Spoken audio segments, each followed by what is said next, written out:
So hello guys, welcome back एक और नए वीडियो में। आज का वीडियो थोड़ा सा अलग होने वाला है। हम कहीं बाहर नहीं जा रहे हैं और हम कुछ आज एक्सट्रीमली फन और एक्स्ट्राऑर्डिनरी नहीं कर रहे हैं। हम कुछ खा भी नहीं रहे हैं। ये वीडियो थोड़ा सा हटके होने वाला है क्योंकि काफी सारे लोगों ने रिक्वेस्ट किया था ये वीडियो। हम लोग आज बात करने वाले हैं dependent visa which is also spouse visa for Germany. कि आप कैसे, अगर किसी का कोई स्पाउस जर्मनी में रहता है तो वो कैसे अपने पार्टनर को जर्मनी लेकर आ सकता है। तो उसके बारे में आज हम बात करेंगे। वीजा प्रोसेस कैसे होता है, कैसे आप अप्लाई कर सकते हो, क्या रिक्वायरमेंट्स होती हैं, और हमारी खुद की क्या स्टोरी रही थी वो डेफिनेटली आप सबको सुननी चाहिए, नो मैटर आपको यहाँ आना है या नहीं आना है। हाँ, वो आपको पता चलेगा कि वीजा ऑफिस में क्या होता है। इतनी छोटी छोटी चीजों के ऊपर वीजा रिजेक्ट कर देते हैं। और Schengen visa tourist travel visa है, उसका तो हाईएस्ट रेट है रिजेक्शन का। हाँ, आप आगे अभी वीडियो में देखोगे, आपको पता चलेगा कि हम लोग किस बारे में बात कर रहे हैं। बट अभी वीडियो स्टार्ट करते हैं। राइट, अभी कुछ दिन पहले हमारे पास एक बड़ा सा ईमेल आया था जो कुछ क्वेश्चंस थे उनके डिपेंडेंट वीजा के बारे में। दैट्स हाउ वी थॉट कि जरूरी है। जब हम भी इस फेज में थे तब हमें भी बहुत हेल्प की जरूरत थी और मुझे लगा था कि कुछ कम रिसोर्सेज हैं। एज यूजुअल जब भी आप कुछ इंपॉर्टेंट काम करते हो तो आप पहले रिसर्च करते हो उसके बारे में कि कुछ छूट ना जाए। तो हमने काफी रिसर्च किया था, बट लेकिन हमें कंटेंट मिला इंटरनेट पे, बट इतना नहीं मिला। बट हमें काफी हेल्प हुई। जिन लोगों ने ऑलरेडी बना रखी हैं वीडियोस, उन्होंने काफी अच्छे से समझाया था। बट स्टिल कुछ कुछ छोटी छोटी चीजें होती हैं जो शायद लोग भूल जाते हैं मेंशन करना, और उस छोटी चीज के ऊपर लोगों के वीजा रिजेक्ट हो जाते हैं। हाँ, जो कि हमारे साथ हुआ था। This close. हाँ, मतलब हुआ नहीं था बट होते होते बच गया था। तो हम ये सब छोटी छोटी चीजों के बारे में बात करने वाले हैं। तो बेसिक प्रोसेस तो आप सभी लोगों को पता होगा कि कैसे वीजा प्रोसेस किया जाता है। अगर आप ऑलरेडी प्रोसेस में हो तो आपको पता होगा। जो लोग नए, जिनको नहीं पता, तो हर स्टेट का एक अलग प्रोसेस होता है। हम लोग दिल्ली से बिलोंग करते हैं तो हम लोग दिल्ली का ज्यादा बेटर बता पाएंगे। बाकी स्टेट्स का हमें इतना आइडिया नहीं है, बट जहाँ तक हमने दोस्तों से या कोलीग से सुनने को मिला ऑलमोस्ट सिमिलर होता है, बट थोड़ा बहुत डिफरेंट होता है। दिल्ली का प्रोसेस थोड़ा सा टाइम कंज्यूमिंग ज्यादा है बिकॉज दिल्ली ऑलमोस्ट पूरे नॉर्थ को कवर करता है। हाँ, पूरे नॉर्थ को, मतलब पंजाब, राजस्थान, जम्मू कश्मीर, जम्मू कश्मीर, इवन नेपाल से भी लोग आते हैं सिर्फ दिल्ली में। और जो बाकी सिटीज है जैसे मुंबई हो गया, बैंगलोर हो गया, वो सिर्फ वही स्पेसिफिक सिटीज को संभालते हैं। तो वहाँ पे अपॉइंटमेंट बहुत जल्दी मिल जाता है। बट हमारे केस में अपॉइंटमेंट मिलना दिल्ली से कितना 9 महीने की वेटिंग थी, शायद ऑलमोस्ट 1 ईयर की वेटिंग थी। 9 months to 12 months। हाँ, तो स्टेप 1 जो होता है वो बेसिकली होता है कि जो पार्टनर इंडिया में है उसको अपने आप को VFS पे रजिस्टर करना पड़ता है, अपना लॉगिन वगैरह करना होता है और वहाँ पे वेटिंग लिस्ट में उनका नाम जाता है। फिर उसके बाद जब वेटिंग लिस्ट पे जब आपका नाम आ जाता है तो आपको फिर अपॉइंटमेंट मिलता है जर्मन एम्बेसी में। तो एम्बेसी बोलती है जब आप रजिस्टर कर लेते हो आपको 3 months वेट करना होता है, तब आपको डेट मिलती है। हाँ, जब प्रोसेस आप अपने डॉक्यूमेंट सबमिट कर देते हो तब 1 महीने या 2 महीने में मिल जाता है। वही अगेन वेटिंग, मतलब 1 महीने से लेके 1 साल तक हो सकता है। तो दिल्ली के केस में बहुत लंबा होता है, 9 महीना 1 साल तक लग जाता है आपको अपॉइंटमेंट आने में। और अपॉइंटमेंट आने के बाद फिर आई थिंक 3 महीने 2-3 महीने के आसपास आपको लगता है वीजा हाथ में आने में। वो एम्बेसी के ऊपर डिपेंड करता है। मिलने को हमें 15 दिन में मिल गया था, 15-20 दिन में मिल गया था निमिषा को वीजा।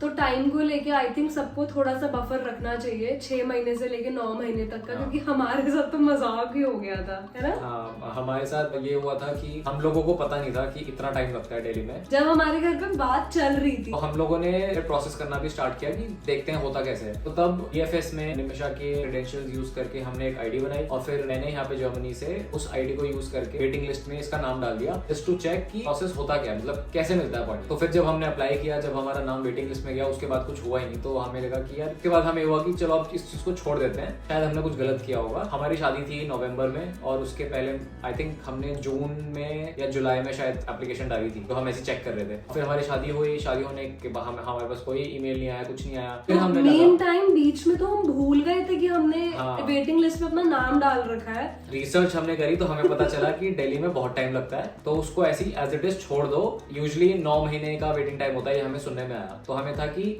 अगर हमने जून में अप्लाई किया है तो हमारा दिसंबर तक आ जाना चाहिए, दिसंबर जनवरी तक हमारे पास ईमेल आ जाना चाहिए। तो हम उस चीज का वेट कर रहे थे कि हमारे पास ईमेल आएगा तो उसके बाद हम आगे प्रोसेस करेंगे। शादी हो गई, घूम फिर के आ गए, हमें ईमेल नहीं आया। हमें ईमेल नहीं आया, बट हम लकी थे कि हमने जून में वो एप्लीकेशन डाल दी थी, जो हम ऐसे ही चेक कर रहे थे कि कैसे होता है। उसकी वजह से हम लोगों का वो टाइम बच गया। अगर हम शादी करने के बाद वेटिंग लिस्ट में अपने आप को अप्लाई करने के लिए डालते, we would have to wait all this time। ये बाय लक हुआ कि हमें बाद में नहीं करना पड़ा, हमारा पहले ही हो गया था। तो हमारी शादी हुई नवंबर में, उसके बाद हमारे पास आई थिंक जनवरी में ईमेल आ गया, अपॉइंटमेंट मिल गया था हमें। अपॉइंटमेंट भी मिला था हमें 2 महीने बाद का, मार्च का मिला था। राइट। फिर हमारा जो अपॉइंटमेंट था वो डायरेक्ट एम्बेसी में था। उन चीजों के बारे में बात करते हैं जो बेसिक डॉक्यूमेंट्स रिक्वायर्ड है, जिसको बिल्कुल भी हल्के में नहीं लेना चाहिए। हाँ। क्योंकि एम्बेसी है वो एक फॉरेन आइडेंटिटी है जो बहुत स्ट्रिक्ट है अपने रूल्स को लेके। जो भी मेंशन्ड है वो सब कुछ ले जाना बहुत बहुत जरूरी है। You have to take it very seriously, otherwise you will lose it. मतलब जो चीज चेकलिस्ट में लिखी है वो तो ऑब्वियसली लेके जानी ही जानी है। एडिशनली और डॉक्यूमेंट्स अपने साथ रखने हैं। एम्बेसी का कुछ नहीं पता, वो कभी भी कुछ भी मांग सकते हैं, अगर नहीं हुआ तो पूरा ये प्रोसेस फिर से अप्लाई करना पड़ेगा। आई एम श्योर किसी भी हस्बैंड या किसी भी वाइफ को 1-1.5 साल ऐसे नहीं वेट करना। And even if they find out कि आपने कुछ झूठ बोला है, कुछ गलत करा है, you trying to hide something, they can put you on the black list also.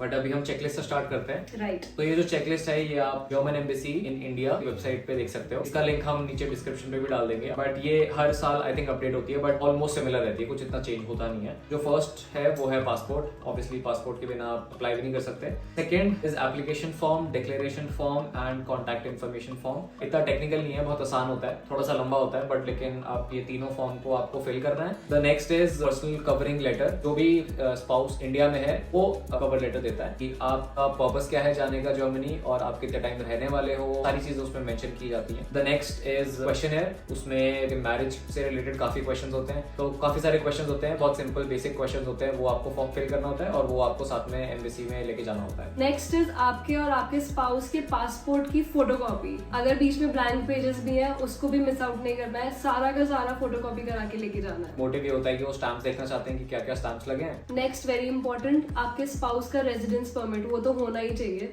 Next is proof of marriage. हम लोगों की जो शादी हुई थी वो हिंदू मैरिज लॉ के हिसाब से हुई थी, जिसके अंदर आपको आपका मैरिज सर्टिफिकेट लगेगा, प्रीस्ट सर्टिफिकेट चाहिए होगा, conversion certificate if it's applicable in your situation, और आपकी काफी सारी फोटोज जो आपके रिचुअल्स परफॉर्म करते हुए थी। ये चीज ध्यान में रखना, ढेर सारी फोटोज और एल्बम्स ले जाने की कोई जरूरत नहीं है। इंपॉर्टेंट फोटोज लेके जानी है, जैसे मांग भरते हुए या मंगलसूत्र पहनाते हुए, या फिर जो फादर या जो भी आपके गार्जियन है, जो भी आपका कन्यादान कर रहे हैं, वो वाली फोटोज। तो ये जो डॉक्यूमेंट्स हैं ये बहुत ज्यादा इंपॉर्टेंट है। हम लोगों के साथ भी एक एक्सपीरियंस हुआ था, जो हम एंड में चेकलिस्ट एक बार कंप्लीट हो जाए फिर उसके बाद आपको बताते हैं कि हमसे क्या हुआ था। तो हम लोगों की शादी हिंदू मैरिज एक्ट के हिसाब से हुई थी, तो हम लोग इसके बारे में बात कर सकते हैं। लेकिन अकॉर्डिंग टू शरिया लॉ, जो स्पेशल मैरिज एक्ट है एंड क्रिश्चियन मैरिज एक्ट है, इसके बारे में हम लोगों को इतनी नॉलेज है नहीं। हमारा वो एक्सपीरियंस रहा, हमारा एक्सपीरियंस नहीं था और हम कोई ऐसे मिसलीड नहीं करना चाहते, तो इसलिए हम इसके बारे में बात नहीं करेंगे। बट मोर और लेस डॉक्यूमेंट्स ऑलमोस्ट सिमिलर रहते हैं। The next certificate which is very important is birth certificate and next school certificate. इसमें आपके 10th और 12th की मार्कशीट्स लगेंगी। Proof of residence in India, which is voter I card या फिर आधार card. Try to take 1 और 2, ले जाने में, कैरी करने में कोई प्रॉब्लम नहीं है। Exactly. The next is divorce certificates. अगर आपका कोई फॉर्मर स्पाउस रह चुका है जिसके साथ आप सेपरेट हुए हो तो उसका सर्टिफिकेट लगेगा। उसके बाद certificate of death of former spouse, और इसके बाद एकेडमिक डिग्री सर्टिफिकेट्स जितने भी एप्लीकेबल हैं, आप कुछ भी लगा सकते हो, आपकी बैचलर्स, आपकी masters. Next is passport size photos. Make sure कि वो जर्मन फॉर्मेट में है। हाँ। जब किसी से क्लिक करवाने जा रहे हो उनको मेंशन कर दो या अपनी रिसर्च करके जाओ, जर्मन फॉर्मेट में ही पासपोर्ट साइज फोटो होनी चाहिए। और फोटोज 6 महीने से ज्यादा पुरानी नहीं होनी चाहिए। इवन इफ वीजा फीस बदली है, बढ़ गई है, कम हुई है, जो भी है, आप कोशिश करना डीडी 1-2 दिन पहले ही बनवा के फ्रेशली लेके जाना। और एल्स हमने क्या करा था, हम उस स्पेसिफिक अमाउंट का कैश लेके गए थे। मैं नहीं चाहती थी कि मेरे डीडी में कुछ भी इशू आए या मेरा डीडी बाउंस कर जाए या वो एक्सेप्ट ना करे। I wanted to make it very simple and clear, तो मैं एग्जैक्ट अमाउंट में कैश लेके गई थी। और एक और चीज इसमें मेंशन की हुई है विच इज नॉट मैंडेटरी, काफी इंपॉर्टेंट होता है और अच्छा होता है अगर आप साथ में रखो, विच इज ट्रैवल इंश्योरेंस। तो ट्रैवल इंश्योरेंस आप एक स्पेसिफिक ड्यूरेशन का बनवा सकते हो, 1 साल का बनवा सकते हो, 6 महीने का बनवा सकते हो। और जिस दिन आप इंटेंड करते हो फ्लाई करने का टू जर्मनी, उस दिन से आपका ट्रैवल इंश्योरेंस स्टार्ट डेट भी हो सकता है। वो आजकल किसी भी आप थर्ड पार्टी से, किसी भी प्राइवेट इंश्योरेंस कंपनी से करवा सकते हो। वो अच्छा रहता है अगर आप अपने डॉक्यूमेंट्स में उस चीज को रखो। तो आप ये जो भी डॉक्यूमेंट्स लेके जा रहे हो, इसकी आइडेंटिकल 2 कॉपीज होनी चाहिए। स्टेपल कुछ भी मत करना, बस चेकलिस्ट के हिसाब से उसको उसी ऑर्डर में रखना। हाँ। और अपने ओरिजिनल साथ ले जाना मत भूलना। हाँ, मतलब तो आपको बेसिकली 3 फाइल्स लेके जानी है।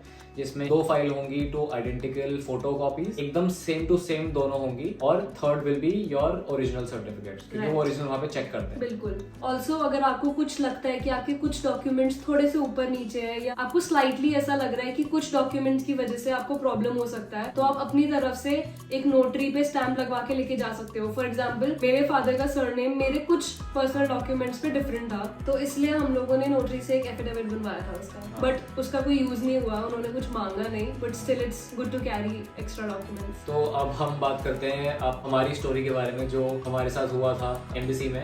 आप बताना चाहोगे? मैं बताऊं? तो ये स्टोरी आपको थोड़ा सा रिलेटेबल लगे, उसके लिए आपको ये जानना जरूरी है कि हम लोग शादी से पहले काफी लंबे टाइम लॉन्ग डिस्टेंस में थे। बीच में कोविड भी था, तो कोविड की वजह से मैं इंडिया नहीं जा पाया था, तो काफी लंबा टाइम हो गया था, हम दोनों एक दूसरे से मिले नहीं थे, और हम लोग दोबारा शादी के बाद लॉन्ग डिस्टेंस करना नहीं चाह रहे थे। तो फिर जब हमारा अपॉइंटमेंट का दिन आया और अपॉइंटमेंट हमारा हुआ, उस दिन हम लोग सारे डॉक्यूमेंट्स अपने लेके गए थे अपने साथ। हमें ऐसा लगा कि हमारे पास सारे डॉक्यूमेंट्स है, बट लेकिन हमारे पास एक डॉक्यूमेंट मिसिंग था, द प्रीस्ट सर्टिफिकेट। तो ऑब्वियसली जैसे हमारी शादी हिंदू मैरिज एक्ट के हिसाब से हुई थी, हम लोगों ने सोशल गैदरिंग में अपने फ्रेंड्स, फैमिली, रिलेटिव्स के साथ एक वेन्यू बुक करके वहां पे शादी की, और डॉक्यूमेंट पढ़ के हमको लगा कि हमारी शादी ना गुरुद्वारे में हुई है, ना किसी मंदिर में हुई है, तो हमारे पास प्रीस्ट सर्टिफिकेट नहीं आ सकता, तो मतलब ये वाला पॉइंट हमारे लिए वैलिड नहीं है। और इसके ऊपर इतनी वीडियोस भी नहीं थी, राइट, ना इसके ऊपर कोई गूगल पे कुछ नहीं था इसके बारे में, तो हमें लगा कि शायद ये एवी सा है, इसका कुछ इतना इवन प्रीस्ट सर्टिफिकेट दिखता कैसे है मुझे वो तक नहीं समझ आ रहा था। गूगल पे ना फोटोज थी, वीडियोस तो बहुत दूर की बात है।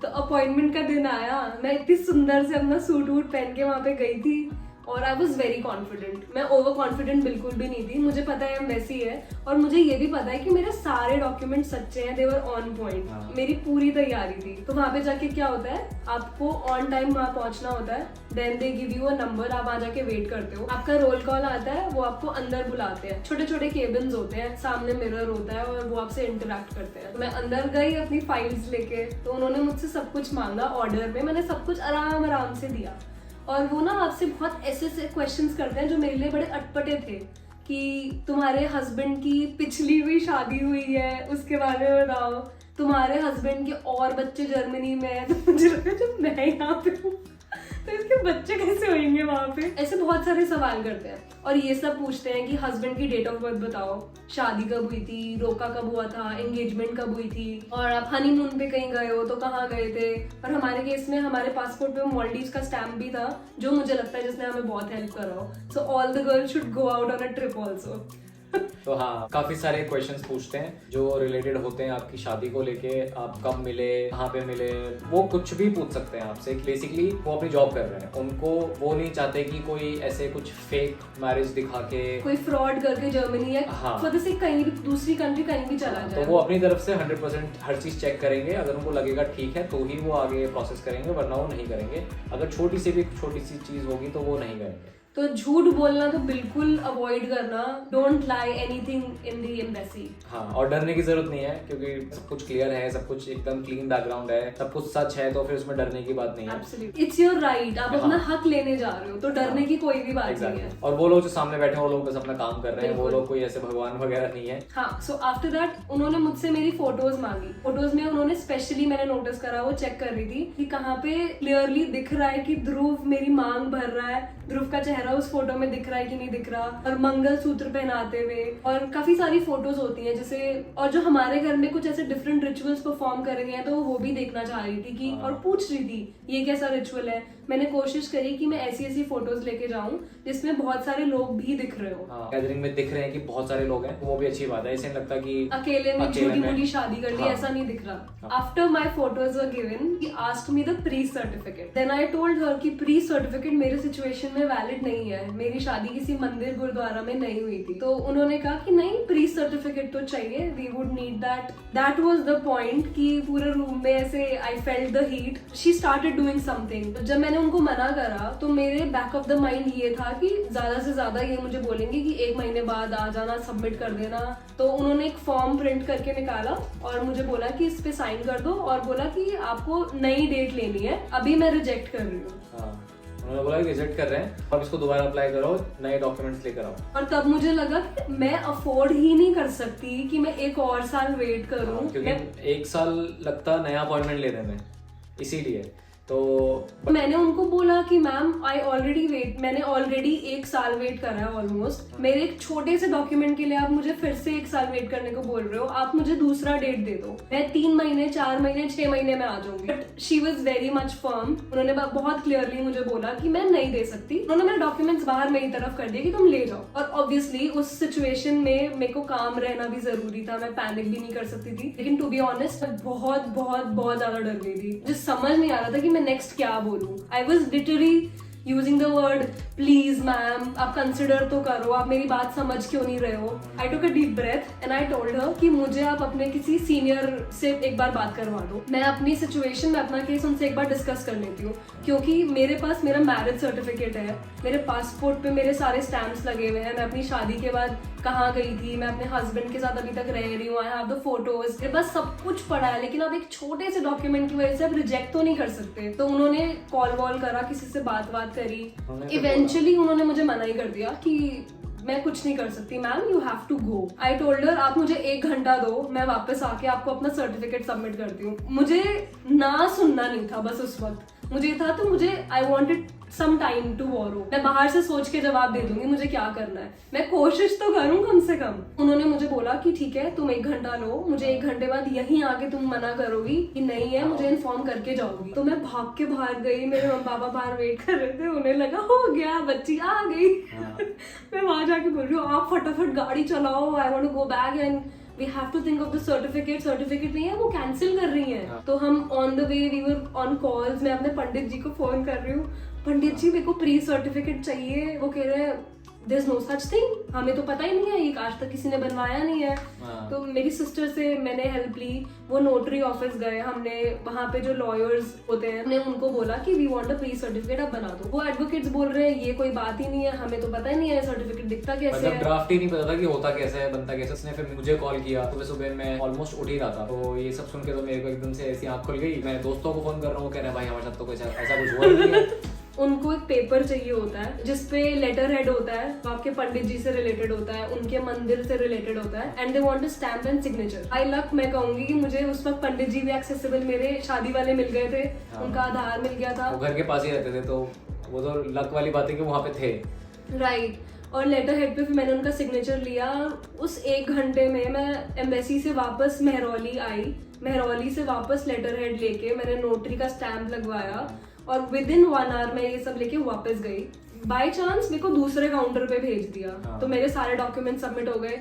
एंड अनदर इम्पोर्टेंट थिंग, मुझे नहीं पता था कि जब आप अपने एम्बेसी पे इंटरव्यू के लिए जाते हो वो आपसे basic my self in German पूछते हैं, they ask you a few questions. और मेरी कोई प्रेप नहीं थी और उन्होंने मुझसे बहुत बड़े सारे क्वेश्चंस कर लिए थे, पता है। सो एंड में अगेन उन्होंने मुझसे मेरा प्री सर्टिफिकेट मांगा, मैंने दे दिया। उन्होंने मुझसे मेरी फीस ली और मैं बाहर आ गई। लेकिन उन्होंने मुझे ये भी कहा था कि we might call you again to check your German. लेकिन ऐसा हुआ नहीं, लकीली काफ़ी जल्दी प्रोसेस हो गया था वीज़ा, ये सारे डॉक्यूमेंट सही थे और हमारी मैरिज वेरिफिकेशन भी नहीं हुई। काफ़ी लोगों की मैरिज वेरिफिकेशन भी होती है। बेटर होगा कि आप लोग 20,000 या 30,000 वो लोग लेते हैं, तो उतना आप रख के जाओ। तो बस यही था एक्सपीरियंस, थोड़ा सा डरावना था उस वक्त। तो हम लोग ऐसे और ज़्यादा वेट नहीं कर पा रहे थे और हमें ये था कि भाई हमें साथ में रहना है और बहुत ऐसे मेहनत करी थी, इतना दूर रहे लॉन्ग डिस्टेंस में। फिर शादी हुई, फिर उसके बाद फिर मैं दोबारा गया था, फिर निमिषा घर पे थी। It was a little sad I think. मेरे सारे फर्स्ट फेस्टिवल्स जो थे, जैसे मेरी पहली लोहड़ी थी, मैं अकेले ही चक्कर काट रही हूँ, मतलब इट्स वेरी सैड। तो हाँ, ये काफ़ी सारी चीज़ें होती हैं तो थोड़ी छोटी मोटी सैक्रिफाइस करनी पड़ती हैं। ये थोड़ा सा कॉम्प्लिकेटेड प्रोसेस होता है, इतना डिफिकल्ट नहीं होता, बट लेकिन थोड़ा सा you don't need any third party to do this. आप इजीली ये खुद से कर सकते हो। इंटरनेट पे बहुत सारे रिसोर्सेज हैं, टेक हेल्प और आप कर सकते हो। हाँ, किसी भी थर्ड पार्टी पे जाने की जरूरत नहीं है, कोई एजेंट करने की भी जरूरत नहीं है, सब चीजें आप खुद कर सकते हो। हमने खुद किया था तो आप भी कर सकते हो। बिल्कुल। और अगर आपको कोई क्वेश्चंस हैं, आगे कुछ आपको पूछना हो तो प्लीज कमेंट्स में पूछ लेना, या फिर आप हमें ईमेल या फिर डीएम भी कर सकते हो। हमें काफी सारे क्वेश्चंस आए थे, इसलिए हमने आज ये वीडियो बनाया है। बट अगर आपको लगता है कि स्टिल कुछ क्वेश्चंस बाकी हैं तो आप हमें please feel free to reach out और हम लोग आपको सारे कोशिश करेंगे सारे आंसर करने की। वी होप आपको इस वीडियो से काफ़ी हेल्प हुआ होगा। इन लोगों का इस वीडियो से कोई नाता नहीं है।